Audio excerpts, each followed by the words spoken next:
Halo sahabat RFA, selamat datang kembali di Lensa Kreatif, podcast tempat kita ngobrolin dunia videografi, sinematografi, dan storytelling. Saya Aira Fandi siap menemani kalian di episode kali ini. Pernah nggak kalian nonton film dan merasa adegannya begitu hidup? Entah karena pencahayaannya yang pas, komposisi yang indah, atau bahkan penempatan aktor yang terasa begitu alami. Semua itu tidak terjadi secara kebetulan, melainkan karena penggunaan konsep mise-en-scène yang tepat. Mise-en-scène adalah istilah dalam perfilman yang merujuk pada segala hal yang ditampilkan dalam frame, dari settingnya, pencahayaannya, kostumnya, tata letak aktor atau staging, hingga pergerakan kamera atau blocking. Semuanya berperan dalam membangun cerita dan emosi film. Di episode ini kita akan membahas apa itu mise-en-scène, elemen-elemen pentingnya, serta bagaimana menggunakannya untuk menciptakan visual storytelling yang kuat.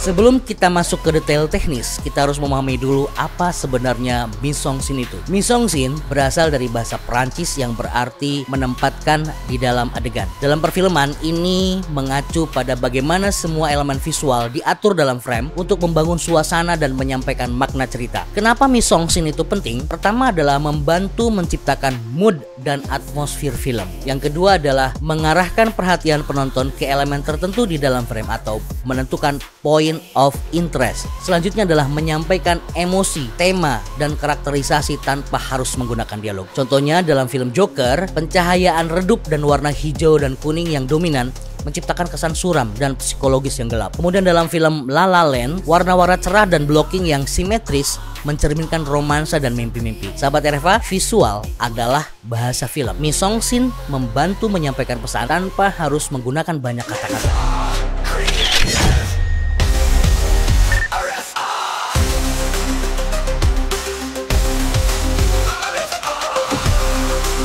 Sekarang kita masuk ke bagian yang paling menarik. Apa saja elemen yang membentuk mise-en-scène? Yang pertama adalah setting dan production design atau desain produksi. Setting adalah tempat di mana adegan terjadi. Bisa berupa interior ruangan, eksterior jalan kota, hutan, atau bahkan lokasi fiksi. Peran setting dalam film ini menentukan waktu dan tempat cerita, kemudian menciptakan suasana dan mendukung tema cerita. Selain itu memberikan informasi tentang karakter. Misalkan kamar seorang tokoh bisa mencerminkan kepribadiannya. Kemudian tata letak aktor dan blocking. Blocking adalah cara aktor bergerak di dalam frame. Bagaimana posisi mereka dalam adegan mempengaruhi emosi dan hubungan antar karakter. Jarak antara aktor bisa menunjukkan kedekatan atau ketegangan. Contoh, dalam film Parasite, blocking digunakan untuk menunjukkan hierarki sosial antara keluarga kaya dan keluarga miskin. Setelah itu, pencahayaan atau lighting. Lighting menentukan mood dan tone dalam film. Ada high key lighting di mana cahaya terang dan ceria. Ini banyak digunakan dalam film-film komedi atau film-film musikal. Kemudian ada low key lighting di mana kontras tinggi dan banyak bayangan. Banyak digunakan dalam film horor atau thriller. Contohnya dalam film The Godfather, pencahayaan gelap dengan bayangan di wajah Don Corleone memberikan kesan misterius dan berkuasa. Selain itu, ada juga kostum dan make up. Kostum bukan sekedar pakaian, tetapi alat untuk membangun karakter. Warna dan gaya kostum bisa mencerminkan kepribadian dan perubahan karakter. Misalkan dalam film Joker, transisi warna kostum Arthur Fleck dari lusuh ke jas merah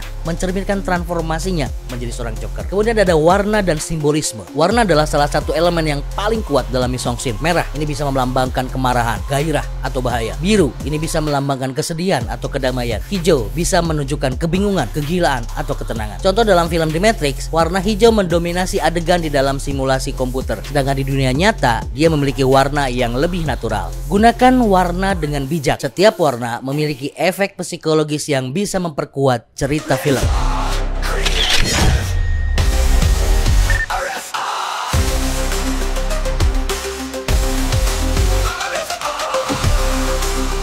Selanjutnya adalah bagaimana menggunakan mise-en-scène secara efektif. Ya, sekarang kita masuk ke bagian yang lebih praktis. Bagaimana cara menggunakan mise-en-scène untuk meningkatkan kualitas film kita. Yang pertama adalah rancang frame seperti lukisan. Ini adanya di desain produksi ya. Dimana setiap frame dalam film harus terasa seperti sebuah karya seni. Gunakan komposisi yang menarik. Misalkan rule of third, simetri, kemudian spiral, Fibonacci, kemudian perhatikan keseimbangan visual antara karakter, properti, dan latar belakang. Gunakan depth of field secara kreatif. Depth of field ini membantu mengarahkan perhatian penonton ke objek utama atau menentukan point of interest. Kemudian ada slow focus atau fokus dangkal, di mana karakter utama terlihat tajam, di mana latar belakangnya terlihat blur. Atau deep focus, fokus dalam. Semua elemen dalam frame tetap tajam, sering digunakan dalam film-film klasik. Kemudian biarkan visual bercerita. Jangan terlalu tergantung pada dialog. Gunakan blocking, pencahayaan, dan simbolisme untuk menyampaikan informasi. Contohnya misalkan posisi karakter dalam frame sering digunakan untuk menunjukkan dominasi dan kekuasaan. Sahabat Reva, visual bisa lebih kuat dari kata-kata. Manfaatkan setiap elemen di dalam frame untuk memperkuat cerita. Film yang hebat tidak hanya bergantung pada naskah yang bagus, tetapi juga bagaimana visualnya dikelola. Jadi jangan hanya berpikir soal dialog, tapi juga bagaimana cara menyampaikan cerita melalui gambar.